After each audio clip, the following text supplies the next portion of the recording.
भैया जी कहीं में आपका एक बार फिर स्वागत है। बातचीत का सिलसिला जुड़ा हुआ है आज वैक्सीन को लेकर और 13 तारीख से उम्मीद है कि वैक्सीन लगना शुरू हो जाएगी। लेकिन तमाम सियासी गलियारों में तमाम तरह की सियासत और सवाल पूछना कभी गलत नहीं कहा और मैंने कभी माना कि हेल्दी डेमोक्रेसी में सवाल अच्छे होने चाहिए और अगर किसी साइंटिफिक टेम्परामेंट से कोई सवाल पूछा जा रहा है तो उसका निश्चित तौर से हमेशा स्वागत किया जाना चाहिए और उदाहरण हमेशा सामने आने चाहिए और रखने चाहिए। इसमें कहीं कोई गलत बात नहीं, बेजा बात नहीं है, सही है। शादाब आप कुछ हाथ उठा रहे थे, उसके बाद मैं इसको एक सीक्वेंस बना देता हूं जिससे कि हो अल्लाह कम हो। शादाब, उसके बाद बीजेपी के प्रवक्ता जवाब देंगे और उसके बाद मैं डॉक्टर स्वाति महेश्वरी की तरफ मूव करूंगा। जी शादाब, आप कुछ कहना चाह रहे हैं? प्रतीक जी, मैं ये कह रहा था कि प्रेम शुक्ला साहब एक ऐसी पार्टी के प्रवक्ता हैं जो देश में सरकार चला रही है, तो उन्हें कम से कम विपक्ष की बात को सुनना चाहिए क्योंकि पूरा देश देख रहा है इस डिस्कशन को।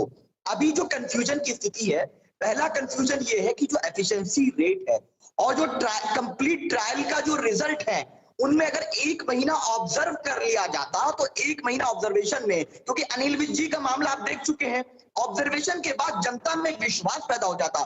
दूसरी बात, किसी ने कहा कि इसकी ये इंपॉर्टेंट बना देगी, ये नपुंसक बना देगी, इस तरह की चीजें।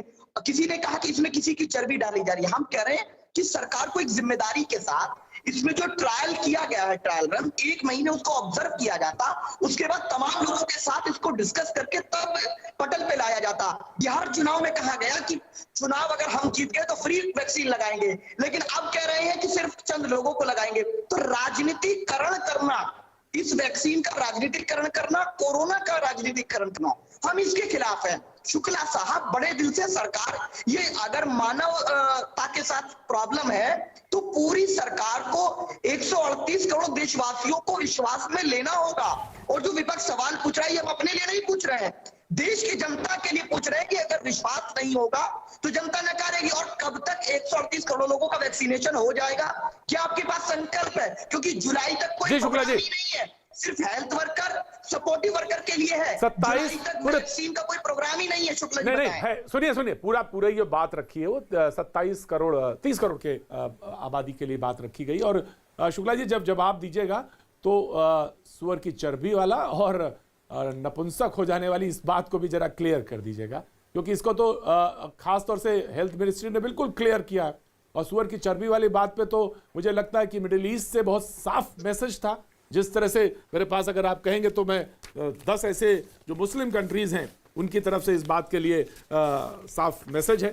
सऊदी अरब के क्राउन प्रिंस मोहम्मद बिन सलमान ने कोरोना वैक्सीन की पहली डोज ली है। करीब 2 हफ्ते पहले इजराइल के प्रधानमंत्री बेंजामिन नेतन्याहू ने लाइव टीवी पर टीका लगवाया, अमेरिका के राष्ट्रपति जो बाइडेन को भी।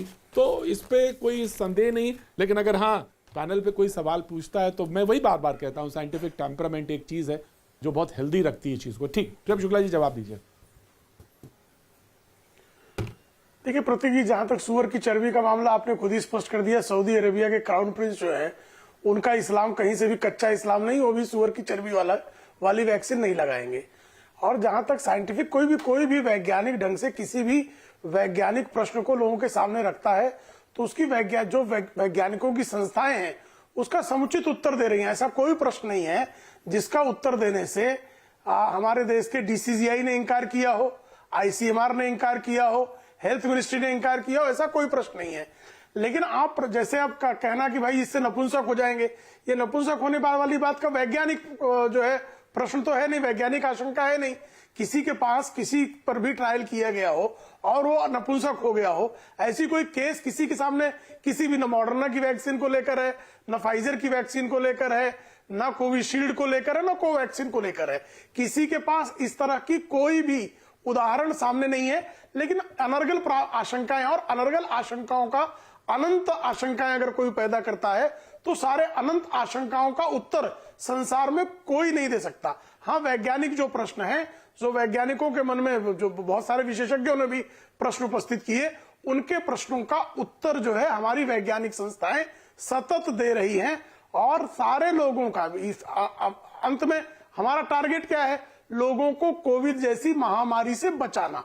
और उस लक्ष्य को पाने के लिए, जैसे इन्होंने शादाब भाई कह रहे हैं कि कोई हमारे पास योजना ही नहीं है, भाई पहले जो है स्वाभाविक तौर पर स्वास्थ्य कर्मियों को मिलेगा, उसके बाद फ्रंटलाइन वर्कर्स को मिलेगा, उसके बाद जो बूढ़े बुजुर्ग हैं, बीमार हैं, उनको मिलेगा, और 138 करोड़ लोगों को इकट्ठे वैक्सीन एक चरण में ही दी जा सके, ऐसी व्यवस्था दुनिया में कहीं नहीं है।